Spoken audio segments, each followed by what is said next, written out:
Well, greetings and salutations, everybody. Welcome to my YouTube channel. My name is John Campea, and this is a companion video. What are companion videos? Well, I'm awfully glad that you asked. See, every day on the John Campea Show, Monday through Friday, we take the second half of the show to take your live comments and questions that you guys send in via that tip link. However, we usually don't have enough time to get around to all the questions that get sent in, but I want to make sure if you supported the channel, you sent in those questions, that you don't have to wait too awful long to get them answered. So I gather them up and we address them here on companion videos. And we have been falling behind because we've been getting so many questions coming in. So let's do a little bit of work and start getting caught up on those, shall we? All right, let's get to it. We're going to get things started off here with one from The Sock, who writes, shows that I'm still angrily bitter got canceled after one season. The Family, The Mist, and Deadly Class. Now this comes on the heels of on Friday, which was the last show that we did was on Friday. Today is Monday that I'm recording this. We talked about, the question came about, favorite shows that I would love to see get a second season that never did. And I always go back to that one show, Awake, about the guy who wakes up with where his wife died in a car accident, but his son lived. But then when he wakes up the next day, he's in an alternate universe where his son died and his wife lived. And every day he rotates back and forth. That's the one I've always wanted. So a few people have been sending me in ones they want, and Sock sent in his, and I'm sure there's a lot of people who would agree with you on a lot of those ones, Sock. All right, Sock also writes, I know it couldn't, nor would it happen, but I would kill for Warner Brothers, Disney, etc. to broadcast their daily meetings in a C-SPAN kind of way. Not even just for the big headlines, but I just love speculating on move they're making, no matter how trivial. Yeah, I mean, don't get me wrong, I would totally tune in for that too. I absolutely would. But you are right. There is no way that could ever happen, and no way that should ever happen. I mean, look, I've never run anything like that's more than a gob of spit compared to the size of Warner Brothers and Disney. But, I've run some operations that have had 20, 30, sometimes 40 individuals. And you cannot have those meetings broadcast. Believe me, you cannot have those meetings broadcast. But I am 1,000% on board with you, Sock. If they did, I would watch those every day. I would absolutely watch those every single day, because the inside moves, the behind the door stuff in the entertainment industry always fascinates me. And so, yeah, I'd be right there with you watching that stuff too, man. All right, next up, we've got Matt C, who writes, John, do you believe there is an interesting story to be told in the form of a movie regarding this ongoing battle between institutional investors and retail investors? AMC being the forefront to what many believe could be potentially the greatest short squeeze in stock history. Ultimately, retail investors are exposing hedge funds for all their massive market manipulation. A little bit of a repeat there. I don't know, maybe I'm crazy, but I could totally see a movie being made regarding this ongoing event. Would love to hear your thoughts on it. Honestly, no, I don't honestly think there's much of a story there to be told. I mean, a bunch of people online said, hey, let's all invest in this. And they did, and artificially drove the value up. Now, I benefited greatly from that artificial market inflation because my wife and I had AMC stocks. And when it did its first big push, its first big spike, we sold them and made a really good profit on it. And we've experienced that since. Now, let me just check something here. AMC stock price. Now, it hit like $65 at one point. It's dropped. It's recovered a little bit. It's sitting at about 57, but every market analyst I've seen says it's going to kind of eventually settle back down to probably around 10. Because the fact of the matter is this, AMC stock is not worth $57.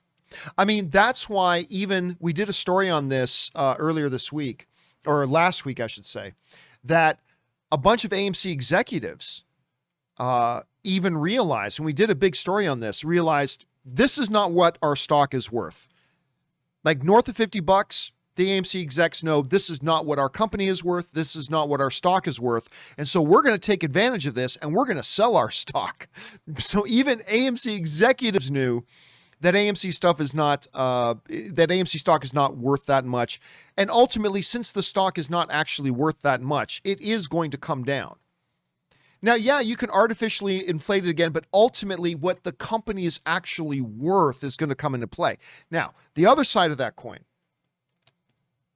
the one thing that I love about this whole thing that happened is I have been saying for years, I think if you go back all the way back to the movie blog days when there was some, was it for the Wall Street movie? I can't remember, but if you go back to my movie blog days, I remember saying the whole idea of short selling should be illegal.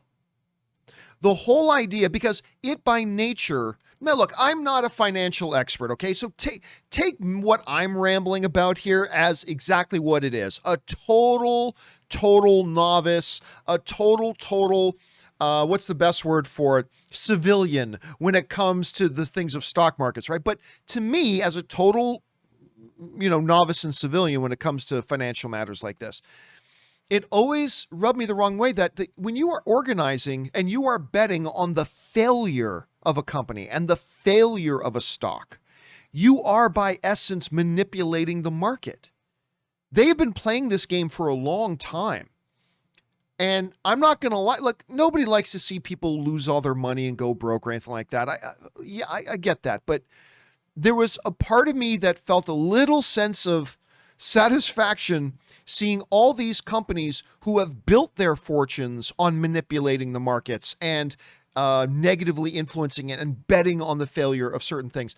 I kind of like seeing them lose their shirts. I kind of did. But is there an actual movie there to be told? I haven't seen it. I haven't seen any actual narrative there that you can tell an actual movie about it. So probably not. I probably wouldn't be interested in a movie about it. I'm interested in watching the daily ins and outs, but I just don't think there's a narrative there to be told. But I mean, that's just me. That's just my opinion on that. Who knows? We'll see. All right, next up. We've got Film Lovin' Bro writes, "Hey, John and Rob, if they're obviously he's not here on our companion videos. How often do you use subtitles or even closed caption for even English language TV and films? I'm almost 100% of the time now. After adjusting, I find it helps greatly with picking up on names, places, dialogue, and even story and enhance the viewing. I'll tell you what, never for movies, but almost always for the TV shows I watch. Almost always for the TV shows I watch. The reality is, a lot of times TV shows don't have a proper audio mix, or even when they do, they don't always through it. And I'm always finding sometimes that I missed a name, or I missed a location, or I missed something there that was said or exactly how it was said. Right. And so I find as long as the closed captions are done properly and they're not too intrusive, I like having them on. And so almost, not all the time, but almost all the time, except for when I'm watching reruns. When I'm watching a TV show, I'll turn the closed captions on. So that way, if I'm watching it, if I did miss something, my eyes can just go to the bottom of the screen really quick and catch the name or the reference or whatever it was that was said. Now, I don't know why I don't do that for movies, but I don't do it for the movies I watch. I don't know why. I don't know why in my head I make a distinction. I have no logical explanation for that. But yeah, when I'm watching my TV shows, I do it almost all the time, Film Lovin' Bro. And I found that it actually enhances my viewing experience of it. So that's just me. All right, next up, we've got Jeremy V, who writes, and tipped in like $50. Thank you, Jeremy, for supporting our channel on that level, man. That's really, really generous of you. Thank you, dude. Anyway, Jeremy writes, "Hey, John, I just wanted to say thank you for everything that you do. The John Campea Show has been my #1 source for anything movies/TV/streaming. When I broke my back in 2017, and bedridden, I think I might have remembered you mentioning this before, and was bedridden for a whole year. I could always count on the John Campea Show for bringing me excitement and laughter." Dude, listen, it is believe me when I tell you, it is our honor and privilege to be here and talking movies and the things that we love, all that kind of stuff. And it is our privilege to be, partially facilitators of this great online movie fan community, and that we can just be there for each other and encourage each other. And it's what the movies and movie fan communities do. And it is really our honor to do it. And the fact that you would allow us to be there with you as you were going through that is an incredible honor. Thank you for that very much. I'm glad it sounds like you recovered from that broken. You know what? I had a buddy of mine. His name was Dave. A buddy of mine broke his back once. Yeah, not fun. Now, he's totally fine. He's totally fine now. But yeah, I mean, that's not a fun thing. So, dude, thank you so much for allowing us to be there. Thank you for being here yourself. And again, thank you so much for the kind words and for supporting our channel on that level, man. Deeply, deeply appreciated. Thank you, dude. All right. Next up, Crashing Coyote writes, predictions for the UFC on Saturday. This came out on Friday, obviously. Prediction for the UFC Saturday. I think Izzy wins, but I'm rooting for Vettori. It's a stacked card. If you see this after the event, then what are your thoughts on the event? And since UFC has had 17,000 fans, I think it's okay for theaters to lift restrictions. Well, I mean, for all we know, it takes a couple of weeks to find out, but for all we know, 700 new people got COVID at those things. I'm not saying that they are, and I'm not saying it's bad that they tried it. I'm just saying just because they got together doesn't necessarily mean there aren't going to be consequences for that many people getting together. I'm not saying there will be, and I'm not saying they shouldn't have tried. I'm just saying let's not jump to conclusions. Just because they tried it doesn't mean that everybody should just do it automatically. But I think we are getting to that point soon. I'm not going to lie. Listen, my predictions on UFCs, they're usually either perfect or I'm off by one. I think I only got one of in the main card. I think only one of my picks actually won, because I'm not going to lie. I mean, obviously I knew Stylebender could win that fight, but I really thought, because when you go back and watch Stylebender's loss to Jan, the way Jan used his superior strength, his wrestling, he kept dragging Izzy down, and he had those shots. I saw a lot of similarities between Jan's style and Vettori. Not all similarities, but a lot of similarities. And I really believe that Vettori was going to be able to drag Israel into deep water. I really thought he was going to be able to hold him down with his superior strength. And I really thought that it would go much like the way Israel's fight with Jan went, and it just didn't. I mean, clearly the size difference came into play. The other thing about Vettori, and obviously I was cheering for him because he would have been the first Italian-born, because I'm Italian, he would have been the first Italian-born UFC champion. I was screaming from round one, and eventually Rogan started to mention it too, but Izzy just has incredible head movement. Incredible head movement. And Vettori was always able to stalk him down and get Israel's back against the fence. But when all he would do was kept throwing for head. I don't think I saw Vettori throw one body punch. And when you started realizing that Israel's got great head movement, you better slow him down. You know what's hard to dodge? Your body. Hit his body, and he never threw any body shots. And honestly, I think that was the thing of the fight. He never threw body shots. If he could have thrown body shots, it would have opened up some of the head, plus it would have softened him up for some takedowns. Instead, he just always did the same damn single leg, like every single time. It was the same kind of takedown. And yeah, he scored a couple of takedowns, which is impressive and good. I mean, not everybody goes the full distance against Israel Adesanya. But the thing is, I was yelling and screaming, throw body shots, and do something other than a single leg shoot, because none of it is working. Anyway, it was very frustrating. And then as far as the co-main event, oh my goodness. Oh my goodness. The Figueroa fight. I mean, I like the way Joe Rogan said it. That man will change your life with one punch. I mean, it's true. And the way Moreno just came out and dominated that fight. Didn't see that coming. So yeah, it was my worst prediction UFC ever. It was my absolute worst, but I love the card. I thought it was very entertaining from start to finish. All right, next up. Let's see. Jeremy V writes in another $50 tip. Jeremy, thank you, man. He writes in and says, I also want to say thank you for choosing my question for the John Campea Show on June 6th, 2021. Thank you for everything. I don't remember the exact question, but yeah, so for those of you who don't know, just in case you're new around here, we do the second half of the John Campea Show, which is a 2-hour daily show. We always take the second half to take the live questions. However, the first half of the show we do topics that we take from you guys sending in topics and questions, and those are totally free, by the way. And just in case you didn't know, if you ever come across a big topic, issue, or story that you think we should have as a main topic on the John Campea Show, just go anytime 24/7 over to www.thejohncampeashow.com/contact. Now, on that page, there's a form. So you actually fill out the form with your name and your topic and all that kind of stuff, and you hit submit. Again, it's completely free. However, we get like 1 to 200 of those a day, and we can only pick 4 or 5. So, I mean, obviously, there's no guarantee that your question will be picked. But obviously, Jeremy V's question was one of the questions we picked that day. Again, I can't remember off the top of my head what it was. But thank you, Jeremy, for participating with us and sending in topics. Again, that's the entire first half of our show. We let you guys program the first half of our show by sending in those topics and issues that you think we should discuss. And that's what we draw from. So thank you for doing that, Jeremy, and participating. And again, thank you for supporting our channel on that level, man. We really appreciate it. Next up, we go to Jeff Jones, who writes, one of two. It seems with Loki, many people are confused about time. Basically, if it is done in the natural order of things, then it is okay. For example, you can make a time machine. You can now bounce around time all you want because you did it within our timeline. I don't see a part 2. Okay, there's no part 2. Yes, that's exactly, listen, that is exactly what the judge said to Loki. When Loki tried to scapegoat the Avengers, saying, go get the Avengers, they're the ones jumping around doing time traveling. She's like, that's okay, because in the sacred timeline, that's what they're supposed to do. That is a part of the sacred timeline. The Avengers doing that time jumping around, that is a part of the sacred timeline. Ant-Man doing all of his quantum realm travels, that's part of the sacred timeline. It's all there. Just because somebody does time travel, that doesn't mean they've broken the sacred timeline.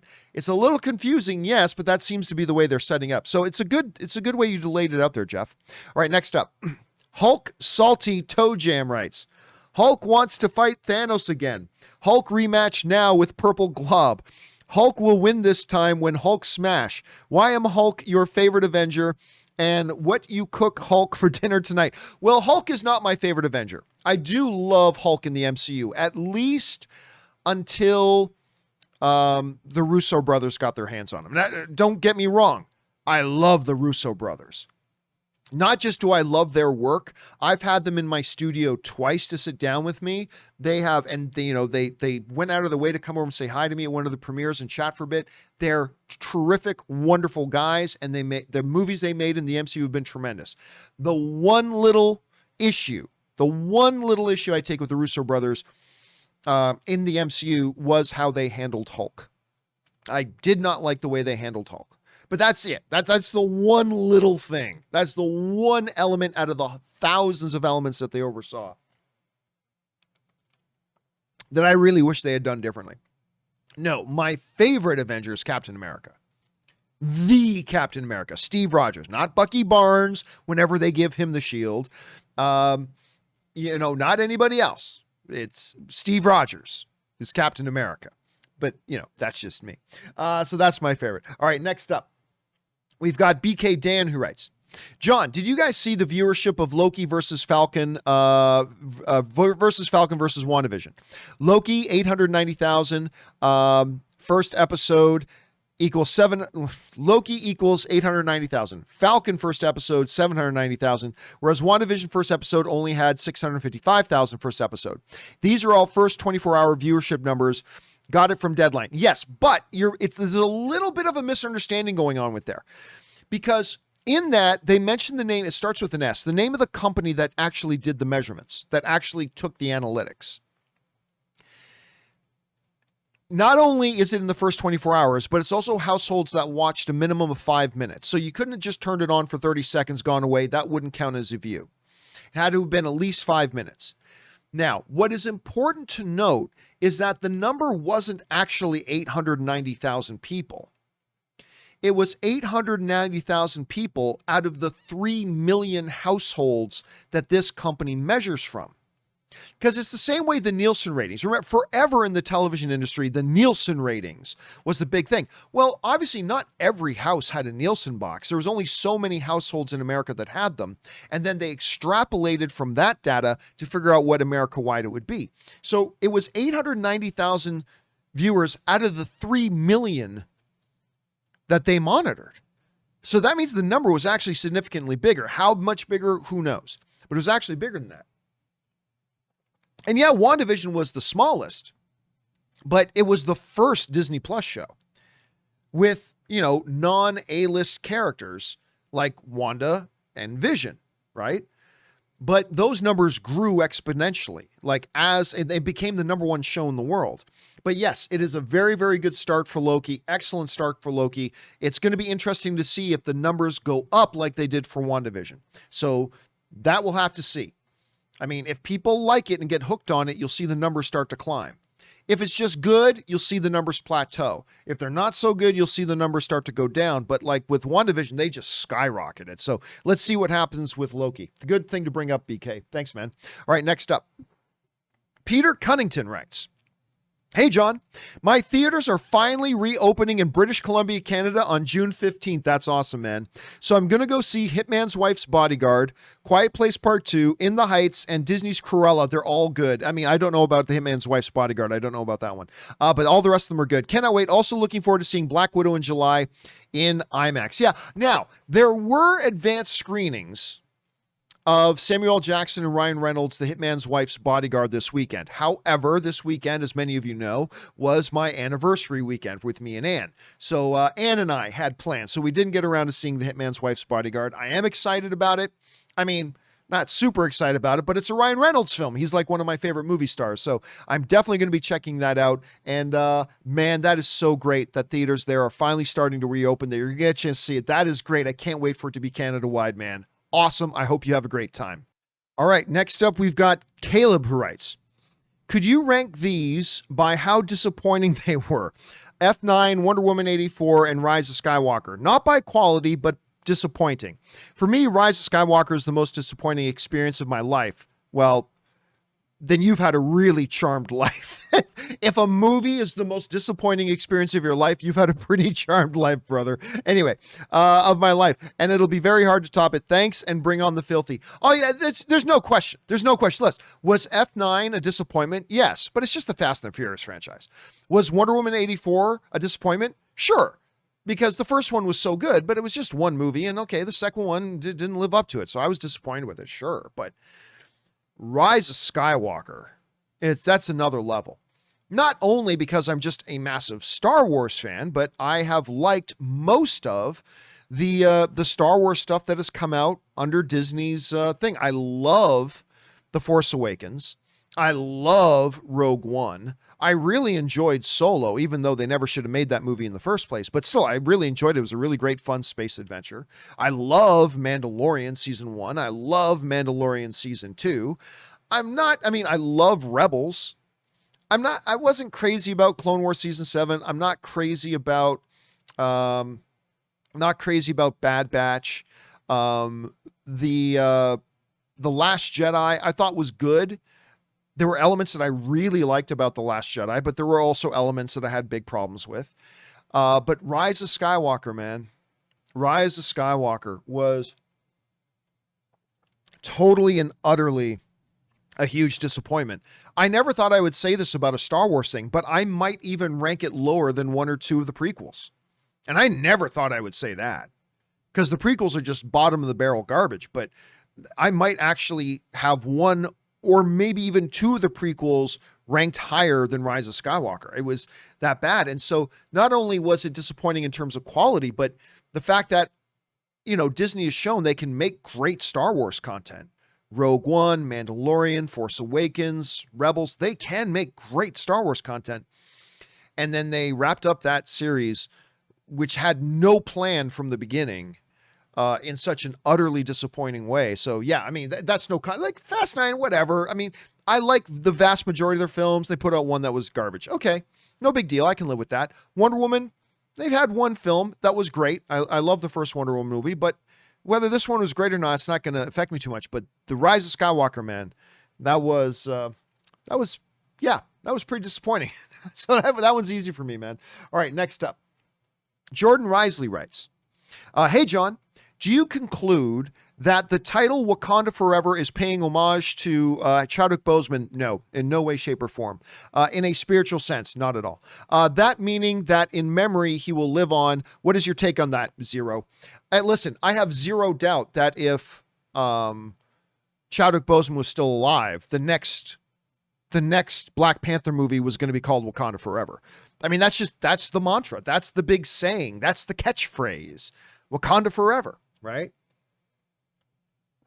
Now, is it reasonable for fans to look at that and treat it in such a way as paying tribute to Chadwick Boseman? Nothing wrong with looking at it that way. Nothing wrong with looking at it that way. But again, I think the odds are 99% that even if Chadwick Boseman had not passed away, I completely believe that the next Black Panther movie would have been called Wakanda Forever. I have very, very little doubt about that. Now, don't get me wrong. I have not talked to Kevin Feige about this. It's not like I'm operating on a whole bunch of insider information here. I'm not. This is just me as a fan speculating. But I would be completely shocked, I tell you, if I talked to Ryan Coogler and he told me, yeah, we weren't going to call the next one Wakanda Forever until after Chadwick died. I would be shocked because I completely believe that would have been the title anyway. And since that would have been the title anyway, then no, I don't think it's specifically mentioned. Now, I believe the movie itself will pay much tribute to Chadwick Boseman. I have no doubt about that. But again, I completely believe this would have been the title of the movie anyway. Because if you were to go back in time prior to Chadwick Boseman dying, and ask you, do you think the name of the next Black Panther movie could be Wakanda Forever? Oh yeah, obvious. That's obvious. That's the obvious title for the movie. So no, I don't think it was done in that way, but I think the movie itself will pay a lot of tribute to Chadwick Boseman. I really do. All right. Thanks for writing that in, Jordan. Next up, Ahmed Z writes, one of two. Hey, John and Rob. Rob's obviously not here right now.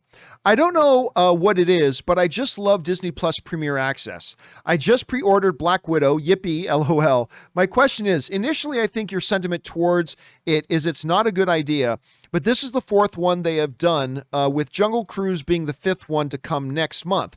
Why do you think they're still doing it? Well, I mean, for the same reason that I said after they did, look, I think the first one they did was Mulan, right? And I remember after that came out and it flopped on Disney Premier Access. It completely flopped. Actually, they haven't had a single big hit on Disney Premier Plus Access yet. But when it flopped and the actual numbers came out, there was these fake reports that came out at first, but then the actual numbers came out that showed it. A bunch of people said, well, they'll never do that again. And I said, no, they will. They need to. Because if you're actually intelligent and you're smart and you know your business, you know that you need a bigger sample size to make determinations. You can't just put out one thing and try this Premier Access thing, right? You can't just do it with one. That's not a big enough sample size to really determine if it can be successful or not. They're going to need to do it. I said at the time, I think 6 to 12 times. So I'm not at all surprised they're still doing it because you actually need to gather sufficient data to make big, huge, long-lasting decisions like, is Premier Access going to be a part of our regular thing moving forward into the future? You can't just base that on 3 or 4 tries. You have to actually have a large sample size, a large collection of attempts, and then analyze the data from all of them, not just 1 or 2. Because what if it was just Mulan because Mulan, nobody wanted to see Mulan, right? It's not enough. 2 movies isn't enough. 3 movies isn't enough. They're going to have to do it. Now, I still think it's a terrible idea. I think, and I ultimately think they'll probably go away from it eventually, but not until they've done it enough times to actually get enough data. And maybe the data will show them that it is working.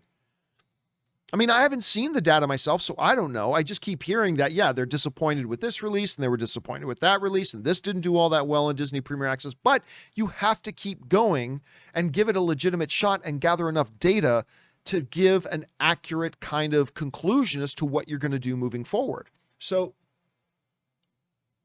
we said right from Mulan that they're going to have to do this many more times. Well, not many as in like 20 or 30, but they're going to need to do this a number of more times before they have a big enough sample size to determine if this is something they're going to do long term. And Jungle Cruise won't be the last one either. I think they'll probably do at least 5 or 6 more. Which ones, I'm not sure, but I think they'll probably do 5 or 6 more. And then either the data will show them that, nope, this doesn't really work. We shouldn't do this anymore. Or it'll show them there's promise here. Maybe we should do it. Again, I think it's a totally terrible idea. I think they're shooting themselves in the foot, and I've explained why 1,000 times, so I won't bore you with that again. But we'll see. I mean, but the main thing is they have to gather up enough actual workable data, and the only way you can do that is by putting more out like that over the time. And that's why I said I think we're at least getting another half dozen. At least another half dozen like that. And then we'll see where they go. Maybe it'll be a big success. Maybe it won't. We'll find out soon enough. All right. Thanks for writing that in, Ahmed. All right. Next up. The Joe D of NYC writes, 1 of 4. Hey, John and gang. Just a question on the Loki move to Wednesdays. I'm a single dad who only sees my son on weekends. As been the case recently with Disney Plus shows, we look forward to a new episode of whatever show is out on Friday nights. With the move to Wednesdays, could I go ahead and watch the show before Friday? Sure. But that would take away from the enjoyment my son and I share when we watch it together. That's awesome. So I would rather wait. My question is, do you think professional YouTubers such as yourself and others should hold off on spoilers, only during your main shows, of course, until the weekend for folks like me who feel it only fair to wait? No. Anyway, sorry for the long-winded post. Not a problem, man. I wanted to give you proper context before asking. Thanks. By the way, Juan Denver was the greatest character ever in the Sons of Anarchy franchise. Juan Denver in Mayans. Effing Juan Denver. That character was awesome. I died every time they would mention him. Anyway, and the way Angel would say, effing Juan Denver. That was great. Okay, so here's the thing. First of all, I really do think they should put these shows back to Fridays. It just became a great tradition of all the Disney premiere content. Mandalorian Season 2, WandaVision, Falcon and Winter Soldier. It just became a thing. It's a good day for it. They should absolutely move it back there. I understood they needed to move it for a little bit of a technical reason. That's fine, whatever, but they should absolutely move it back. That being said, my thoughts on spoiler stuff regarding TV shows has been the same for years, which is when it's a TV show, when an episode airs, I think we as the fan community should recognize a 24-hour don't talk openly about spoilers thing. But the reality is, as a TV show, it's publicly available. You can watch it anytime you want. It's there. And you only don't see it if you choose not to see it. Like with a movie, that's different. Right? Because you gotta plan a night out. You got to get tickets. You and whoever you're going with have to schedule a time that you can sync up your schedules, go to the movie theater, and that could take weeks or whatever. But with a TV show, it's now out, freely available, and publicly available for anybody who wants to watch it. So I've always kind of felt like for me personally, I felt if I can't watch a show and like a new episode, and it's more than 24 hours since it came out, then it's my responsibility to avoid spoilers. It's not other people's responsibility to not talk about it anymore. Because at some point, and I believe 24 hours is a good window, at some point, the fan community has to be allowed to openly talk about it. It's water cooler conversation stuff. You know, with that new episode out, everybody wants to talk about it because most people have seen it within the first 24 hours, right? And it's water cool. People gather around the water cooler at work and talk about these things. So, and here's the reality. Here's the reality. While I love what you and your son do, that is awesome. And while I respect that, the reality is there could have been somebody else who gets, who spends Monday and Tuesday with their kids. And like with the shows coming out on Fridays, they had to wait until Monday or Tuesday to watch it with their kids. Does that mean people should have to wait another week or 5 days or whatever? So no, my personal opinion, and not everybody agrees with me, and that's fine because I'm not necessarily right. But is that when it comes to TV shows, your fellow fans should respect a 24-hour window to not just blurt out spoilers. But after 24 hours, then that's on the individuals. Then that becomes my responsibility. Like, I remember Sons of Anarchy is one of my top 3 favorite shows of all time. And I was late on an episode, 2 or 3 days late on an episode, finding out that Opie died. Like, my favorite character in the show died. And I found out through a tweet that somebody had put out. But I had nobody to be mad at but myself, because I know the show is out, and I know everybody's seen it, and I know everybody wants to talk about it. And if I can't get around to watching the show, then it's my responsibility. If it's really important to me, it's my responsibility to avoid social media and whatever where I might get spoiled until I have a chance to watch the episode. And so, no, I think, listen, I still believe it's 24 hours.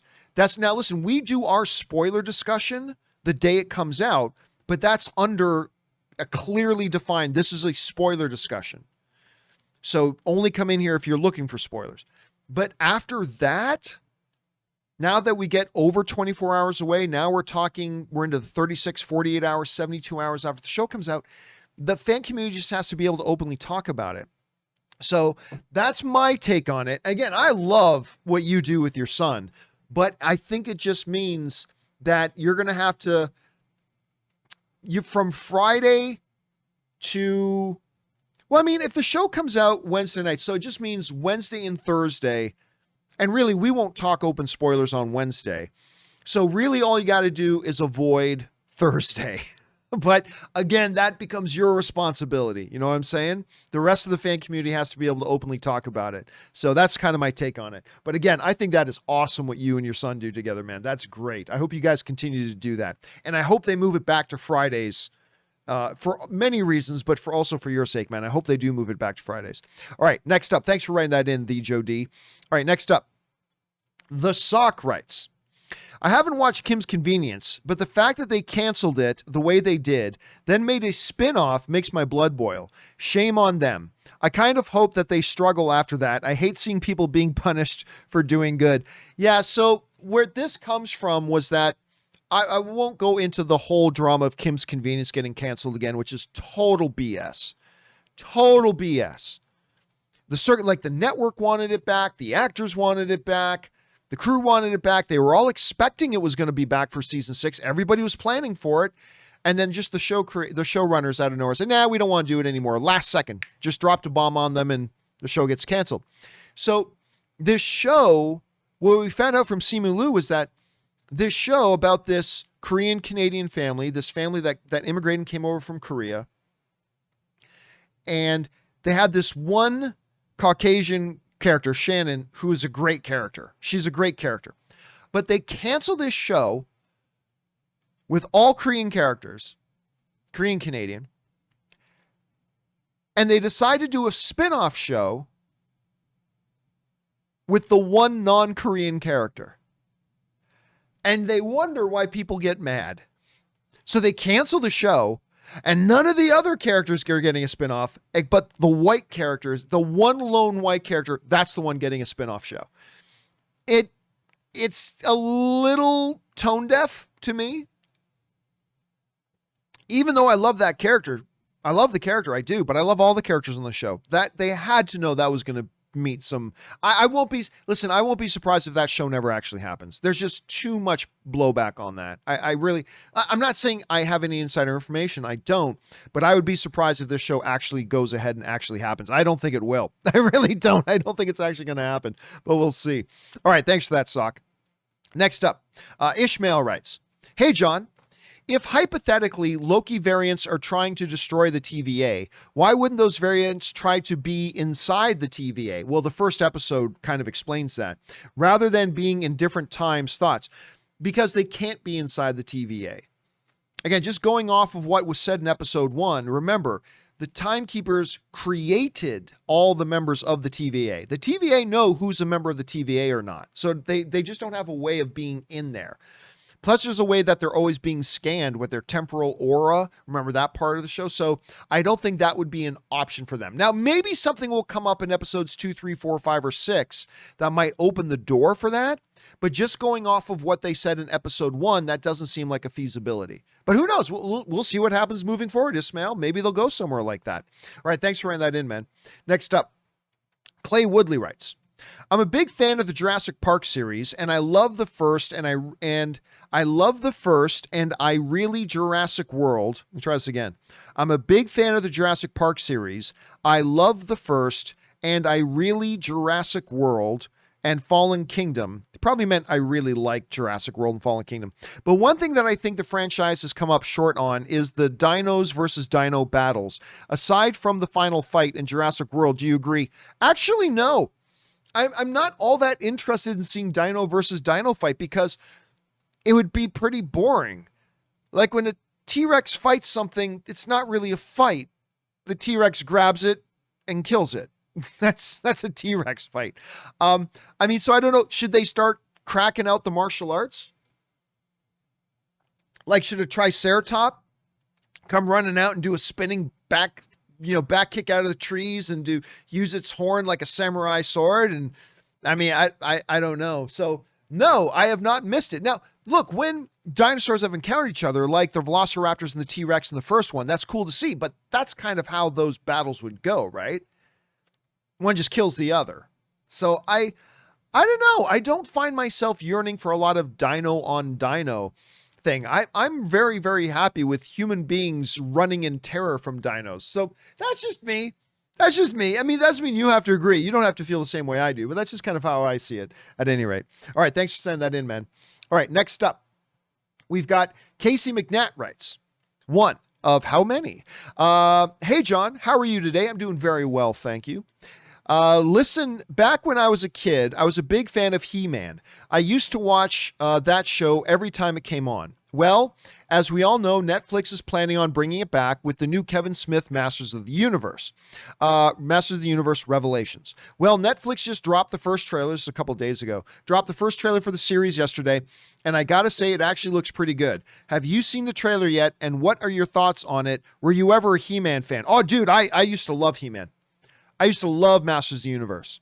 I had all the figures. I even watched the Dolph Lundgren movie, man. I mean, I owned that. I owned the Dolph Lundgren movie. I know it was terrible, but it was still He-Man. So I just wanted it. And was it Frank Langella as Skeletor? I mean, come on. I'm going to say something very unpopular. I thought the He-Man trailer was lame.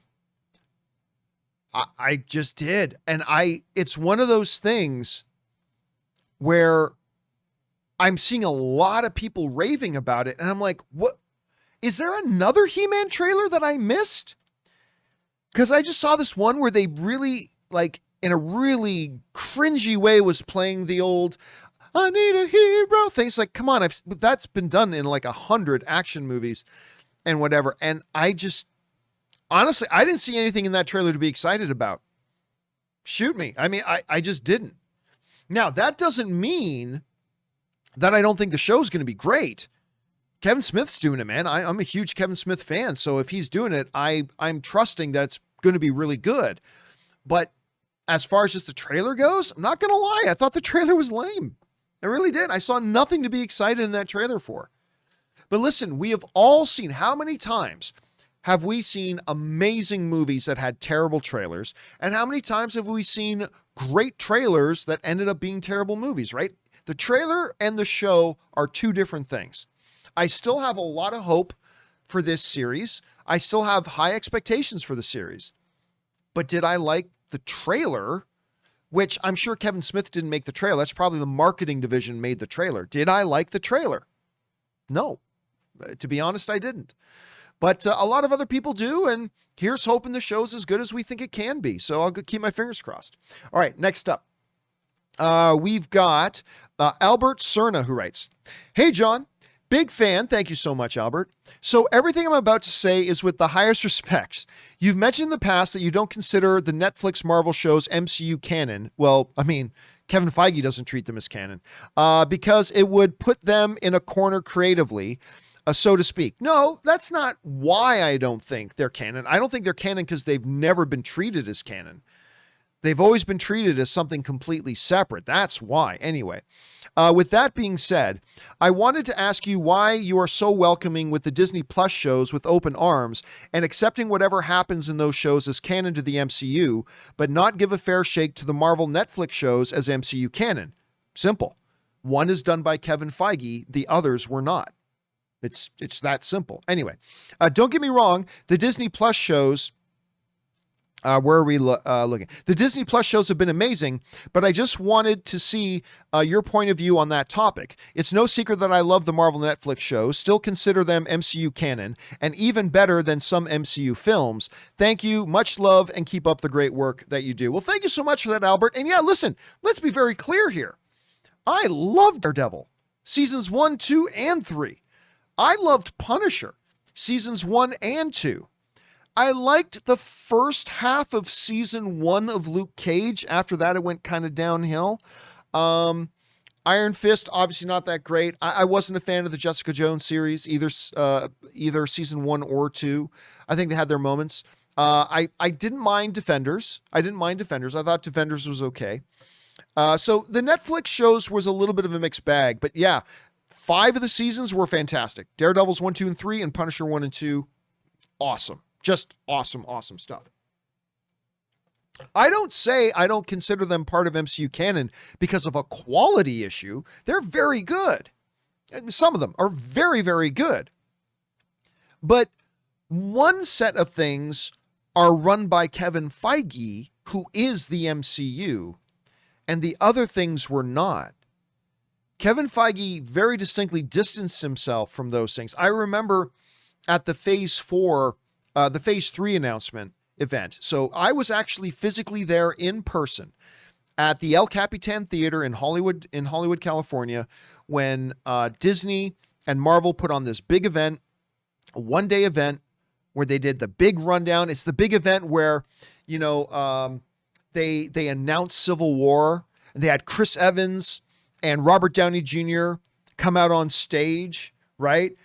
For the whole Civil War thing. And they had they introduced Chadwick Boseman, and Chadwick Boseman came out, and Chris Evans and Tony were both playing tug of war with Chadwick Boseman's arms and stuff like that. It was great. But at that event, somebody specifically asked about things like Agents of S.H.I.E.L.D. and things like that. And Kevin Feige was pretty clear. Like, that's other people. That's Ike Perlmutter's stuff. That's not me. None of that is me. And that's why you never actually saw any real tangible connections. That's why you didn't see, Lady Sif show up in Punisher. That's why you don't actually see Iron Man in a Daredevil show. That's why when you come into Endgame and the portals happen, you don't have any of the Netflix characters show up. Kevin Feige never once referenced any of them. And that doesn't mean that Daredevil seasons 1 through 3 weren't amazing, or Punisher seasons 1 and 2 weren't amazing. Of course they were amazing. But they were not Kevin Feige's MCU. They just weren't. Because Kevin Feige is the MCU. And so when he oversees and creates WandaVision, it doesn't matter that it's on a television thing. It is MCU because it's Kevin Feige's thing. When Kevin Feige does Moon Knight and he dictates, I want Moon Knight, and he picks guys to come in and give me your story ideas. They pitch it to him, say, yes, that's our story idea. Now flesh it out. Do this, this, and this, but don't do this, this, this, and the other thing. Go ahead, bloom, bloom. That's his MCU. It's not a quality thing. It's not a quality thing. If it was a quality thing, then Daredevil should be MCU and Punisher should be MCU. They're not MCU. And WandaVision and Falcon Winter Soldier and all that is MCU because it's Kevin Feige who says these are in the MCU. And that's the big thing. And several things have happened to show that Kevin Feige has rejected those other shows. He has never once had even the slightest passing reference to it, to any of the stuff that's happened in the Netflix series. That's just been his modus operandi up to now. Now, that might change in the future. Sure. But I just remember it was an uncomfortable moment. And I remember I was sitting at that it wasn't D23, at that Disney Marvel event at the El Capitan Theater, the Phase 3 announcement stuff. And I was actually sitting with Mark Ellis and Christian Harloff at the time. And remember looking at each other when somebody asked, one of the reporters asked him about, what about these other shows? Is this part of the MCU? And he said, well, it was an uncomfortable moment on stage. He's like, well, I have nothing to do with those. Those have nothing to do with me. Right? And if it has nothing to do with him, then it's not MCU. That's kind of the litmus test. Could they bring in Punisher? Like the John Bernthal Punisher? They could, but I really don't think they will. Can they bring in the Charlie Cox Daredevil? They could, but I don't think they will. Again, no insider information. That's just me speculating as a fan. Could be right, could be wrong, whatever. But yeah, again, it's a Kevin Feige thing. So anyway, that's the way I see it. All right. Thanks for writing that in, man. I appreciate it, dude. All right. Next up, Scott Brown writes, a trend that's driving me crazy right now is ripping things to shreds before we've had a chance to see it. Netflix released a trailer for Herman. People are saying the trailer is good, but the story is going to be woke and all about Tila. Oh, Herman. You probably meant He-Man. Sorry. He-Man. He-Man? Sorry, I'm not used to seeing it spelled like that. Netflix released a trailer for He-Man. People are saying, who's first of all, who's people? Who is people? Because I got news for you. Somebody somewhere is saying anything you can imagine about anything. Right? People are saying the color purple is a symbol of Satan. I guarantee you there are some people out there. Does that mean people are saying that? No. Anyway, people are saying the trailer is good, but the story's going to be woke and all about Tila. See it, then judge it. Well, no, listen. What is fair, Scott? What is fair? There are two different things. One thing is judging, and you're right. You shouldn't judge it until you see it. But then there's prediction. It is totally fair to look at a trailer and say, I think this is going to be bad. This looks like it's going to be bad. That's fair. There's nothing inappropriate with that. That is totally fair. Now, where I take issue, and this happens all the time, I remember I just had this big argument with somebody who was talking about Loki, who had never seen Loki, right? Loki's trash. That show's garbage. I'm not going to watch that garbage. It's like, dude, you don't know it's garbage. You've never seen it. You haven't seen, because the first episode hadn't come out yet. You haven't seen the first episode of it yet. So just, cool your jets, slow your roll a little bit here and then wait to see. Now, if you think it looks bad, that's fair. Whatever. All right. Next up, we've got Sam Fisher writes, hey, John. I don't know if you saw this, but Kevin Feige made into the most recent issue of the X-Men issue 21. He's seen asking Cyclops, what's your story? And Cyclops responds with, well, it's complicated. Laughed out loud when I saw it. I mean, that's pretty cool if they do it. But listen, it wouldn't be the first time that X-Men comics have put in famous figures into their comics. Even if it wasn't themselves. I mean, they've done a history of that. I remember I watched something on this. It was during one of the Stan Lee documentaries where they talked about that a little bit. So I haven't seen that myself, Sam, but I'm not surprised. It's not the first time they've done it. Don't think it'll be the last time they do it. All right, guys, last one today comes to us from JamesLH, who writes, hey, John, one of two. I missed your Loki talk, so just say really enjoyed it. Out of the 3 MCU shows, this is the one I was looking forward to anyway. How about some tinfoil hat speculation? Which MCU film, if any, do you think Loki will appear in? On Kimmel, Tom said part 2, on his 40th birthday that he was on set as Loki. Now for the conspiracy part. According to reports, Loki wrapped in December of 2020, but Tom turned 40 in February of 2021. He is in London. Doctor Strange 2 is filming. Look, I know I'm reaching, but hey, it's a bit of fun. Well, it is a bit of a reach for 2 reasons. Number 1, if I'm not mistaken, I believe Tom Hiddleston lives in London. Okay, so I could be mistaken about that. I'm not saying that definitively. I think he lives in London. So yeah, so I wouldn't read anything to that. But the second thing is this. There is a difference. There's a distinction between when principal photography wraps and then when pickups and reshoots are being done. Because remember, every single Marvel project, when they're planning out their schedule, they plan, we're shooting from this date to this date. And then a few months later, we plan for doing reshoots.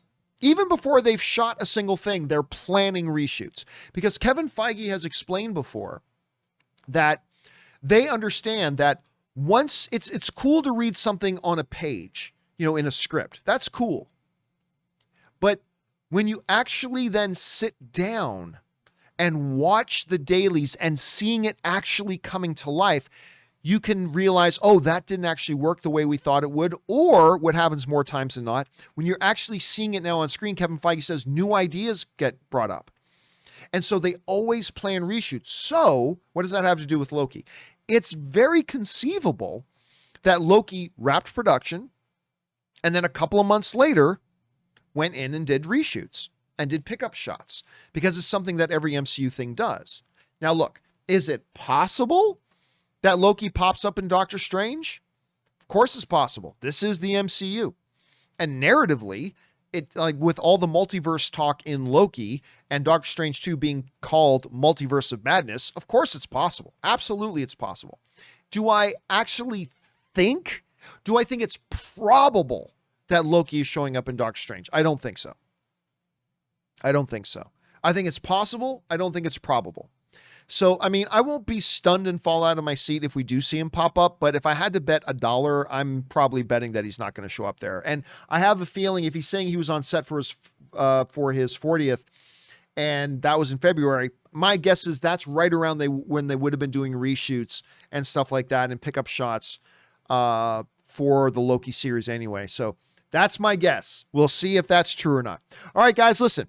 There are still more questions to come from Sam Fisher, Ryan Trabucco, and others. We will start off the live questions part of the show, the John Campea Show, tomorrow with those. So if we didn't quite get to yours yet, hang in there with us. You'll see them answered right off the top once we get into things going on the live questions part of the show on tomorrow's John Campea Show. But for now, that'll do it for me, guys. Thanks for being here and joining us for this companion video. Special thank you to all of you guys who sent in these live questions. Number 1, because you give us great fun things to talk about. But number 2, you supported this channel as you did it. And all of us involved with the John Campea Show, thank you guys so much for that support. Okay, guys, remember to do the 4 main things. Stay smart, stay safe, take care of yourselves, and please take care of the people around you. That'll do it for me for now, guys. My name's John Campea, and until next time, my friends, bye-bye.